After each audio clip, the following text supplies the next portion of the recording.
Hey guys, J0. We in the kitchen, and we're going to make a really quick and easy dinner tonight that is very inexpensive and can very easily be made from any of the food stores that you have. So first things first, we call this cheeseburger pie. I think we got the original recipe a long time ago off an old Bisquick box or something. But first thing you do is I'm going to brown up 2 pounds of hamburger, a medium onion. There is a tablespoon or a teaspoon of salt and a teaspoon of pepper in there, and you brown that hamburger up, and once it gets brown, then I'm going to drain it. I'm also going to preheat my oven to 400 degrees, and I'm going to grease this 13 by 9 inch baking pan. So I will be right back with you.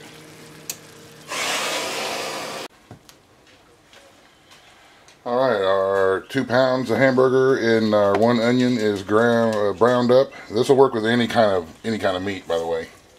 It doesn't necessarily have to be hamburger, or you can even use ground meat that you have canned up already. I would use either 1 quart or 2 pint jars if you have it all canned up. Now to this, I'm going to add 1 can of corn and 1 can of peas, and of course, in the summertime, when the garden is going, we will be using fresh peas and fresh corn when we make this. This is one of our favorites. It's quick and it's easy, and like I say, it's really, really inexpensive.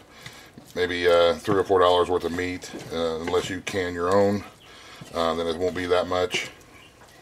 You know, and a couple of extra ingredients that we will get to here directly. So I'm just going to stir this in and let this kind of warm up and cook the vegetables just a little bit, not a whole lot.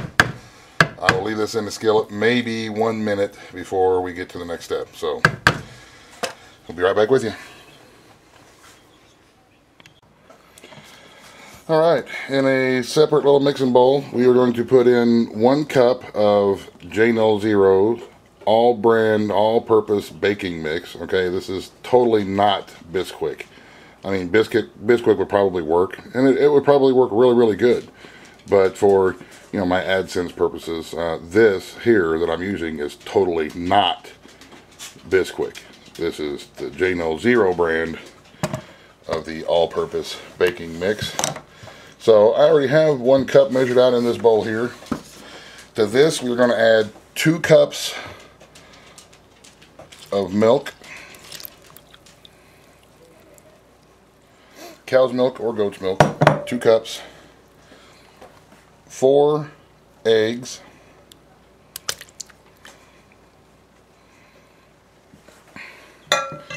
and then we're going to take our whisk and just whisk it up. Of course, we could use our cordless drill, I guess. I didn't even think about that. Cordless drill beater. We're going to mix it up, and this should be really runny, which is exactly what you want. You want it to be really runny. You don't want it to be thick, like you're not making biscuits or anything with it.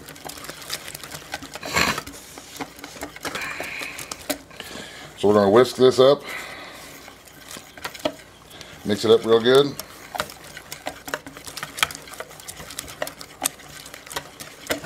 And we're going to set it to the side. We're going to pull over our 13 by 9 inch baking pan that we sprayed with some cooking spray. We're going to take our meat and vegetable mix from the skillet, transfer it into the baking pan.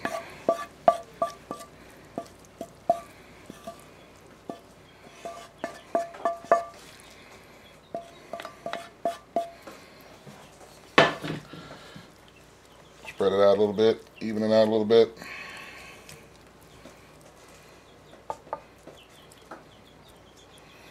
Now, on top of the meat mixture, we're going to put, I don't know, a couple handfuls of cheese, whatever you have for cheese. Any kind of cheese will work. This, I think, is Colby Monterey Jack mixed cheese or something that we have. We're just going to sprinkle this on top of the meat and veg.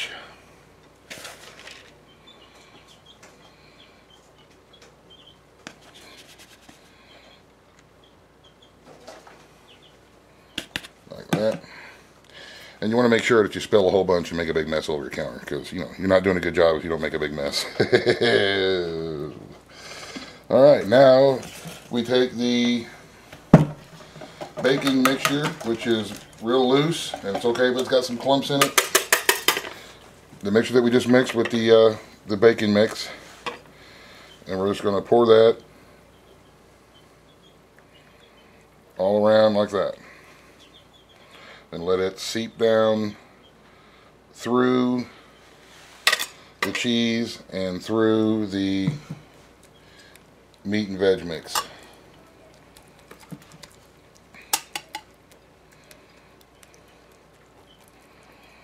That way when it bakes, it's almost like a cobbler, I guess would be.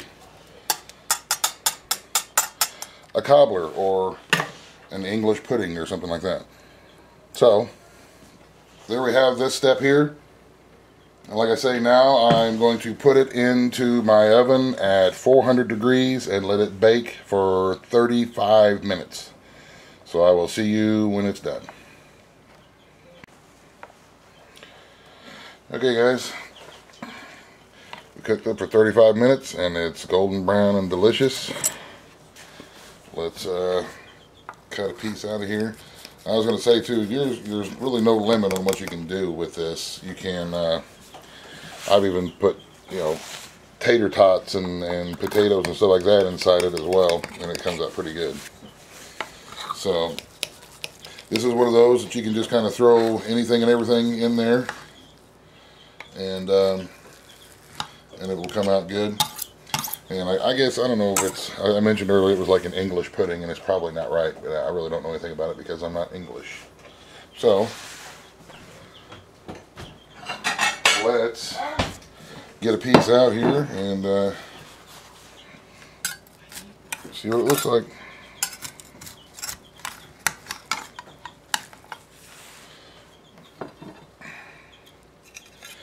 So there we have it on the plate.